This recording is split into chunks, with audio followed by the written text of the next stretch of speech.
जादुई हथौड़े की कहानी। जादुई हथौड़े की कहानी। मनसा गांव में एक लोहार रामगोपाल रहता था। उसका एक भरा पूरा परिवार था, जिसका लालन पालन करने के लिए उसे कई बार दिन रात काम करना पड़ता था। रोज की तरह आज भी काम पर जाने से पहले रामगोपाल ने अपना खाने का डिब्बा बांधने के लिए अपनी पत्नी से कहा। पत्नी जब डिब्बा लेकर आई तो रामगोपाल ने कहा, मुझे आज आने में देर हो जाएगी, शायद मैं रात को ही आऊं। इतना कहकर रामगोपाल अपने काम पर निकल गया। काम पर जाने का रास्ता एक जंगल से होकर गुजरता था। वहां जैसे ही रामगोपाल पहुंचा उसे कुछ आवाज सुनाई दी। जैसे ही रामगोपाल कुछ पास गया तो उसने देखा कि एक साधु भगवान का मंत्र जपने के साथ ही हंस रहा है। हैरान होकर रामगोपाल ने पूछा, आप ठीक हैं?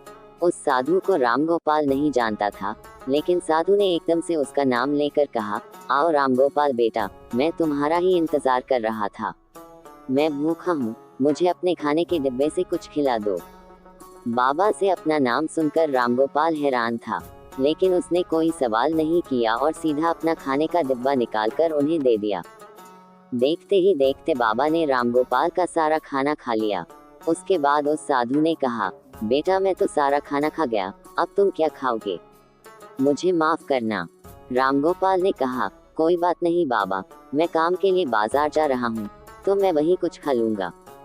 ये सुनकर उस साधु ने रामगोपाल को खूब आशीर्वाद दिया और भेंट के तौर पर एक हथौड़ा दे दिया। रामगोपाल ने कहा, आपका आशीर्वाद काफी है, मैं इस हथौड़े का क्या करूँगा, इसे आप ही रखिए।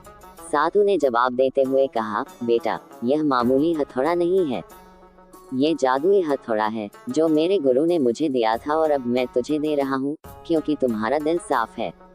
इसका इस्तेमाल अच्छे कामों के लिए ही करना और किसी दूसरे के हाथ में इसे कभी मत देना। इतना कहकर वह बाबा वहां से अदृश्य हो गए। रामगोपाल अपने हाथों में हथौड़ा लेकर बाजार काम करने के लिए चला गया। औजार बनाने से पहले उसके दिमाग में आया कि आज इसी हथौड़े से लोहा पीटता हूँ। जैसे ही उसने लोहे पर हथौड़े से चोट मारी वो सीधा औजार बन गया। दूसरी चोट में लोहे के बर्तन बन गए। रामगोपाल समझ गया कि यह सही में जादुई हथौड़ा है। वो जो बनाने की सोच के साथ लोहे पर चोट मारता, लोहा सीधा वही बन जाता।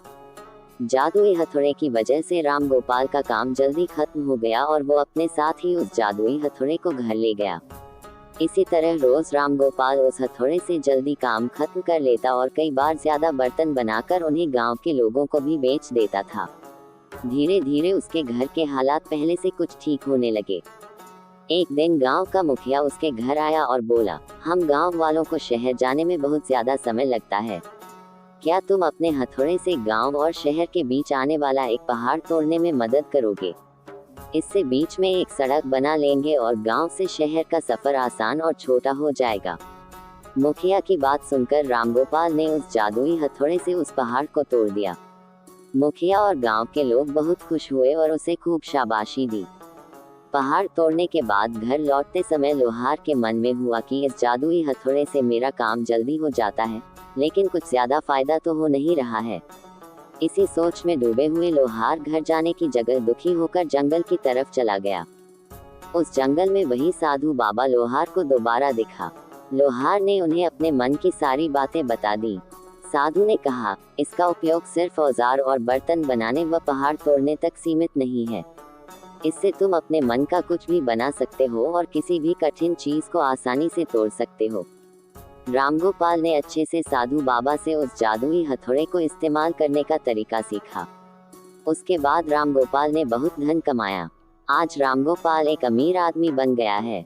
अभी भी वो जब भी जरूरत महसूस होती है उस जादुई हथौड़े का इस्तेमाल कर लेता है। कहानी से सीख, चाहे कोई वस्तु हो या दिमाग, इनका इस्तेमाल पूरी तरह से करना चाहिए।